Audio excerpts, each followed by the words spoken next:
চাচা আপনি কাম করতেছেন? আপনার বাড়ি তো মানে ব্রাহ্মণপাড়ার বুড়িচু নাকি? হ্যাঁ কুমিল্লা 5 আসন। এখানে তো আপনার 3-4 জন এমপি দ্বারা, একজন হলো বিএনপি থেকে, আরেকজন হলো আপনার জামাত থেকে। তো বিএনপি থেকে মানে হাজী জসিম, আর জামাত থেকে ডক্টর মুবারক। আপনি কাকে পছন্দ করেন? মোবারক। ডক্টর মুবারক। কেন ওকে পছন্দ করেন? আর জমাতের জামাতের জন্য। হ্যাঁ, জামাত আসলে কি দেশে শান্তি সৃষ্টি হবে? হ্যাঁ জমাতে আসলে শান্তি হবে। অনেকে তো বলে জমাত আসলে নাকি শান্তি হবে না, অশান্তি হবে, তার যেহেতু তারা ক্ষমতা কোনো সময় আসে নাই। কারণ আপনি কৃষক মানুষ, আপনি কি মনে করেন? হেতার মাথা গরম। হেতরা মাথা গরম কেন?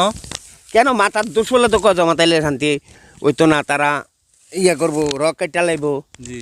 তারপরে ওই বাড়িতে তোর ইয়া লাগবো, বোরখা লাগবো। জি জি জি। তখন বোরখা লাগবো, আমি তো বোরখা বিন্দা, আমার মাথা গরম হয়েছে গিয়া, বোরখা বিনতারি না, তো এটা জমাতাইলে আমার আরো ক্ষতি না, জি জি। এর লেগে হেতার মাথা গরম।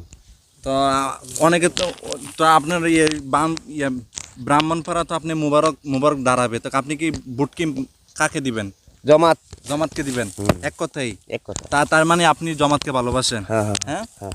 তা আশা করা যায় সামনে ক্ষমতা ইনশাল্লাহ জমাত আসবে। ইনশাল্লাহ। ইনশাল্লাহ। হ্যাঁ। বাকিটা আল্লাহর উপর ইচ্ছা নাকি? ওই বাকিটা যদি আল্লাহ করে। ইনশাল্লাহ। তা আপনার ওই ডক্টর মুবারক ব্যক্তি হিসাবে কেমন? ভালো। ভালো। ইনশাল্লাহ।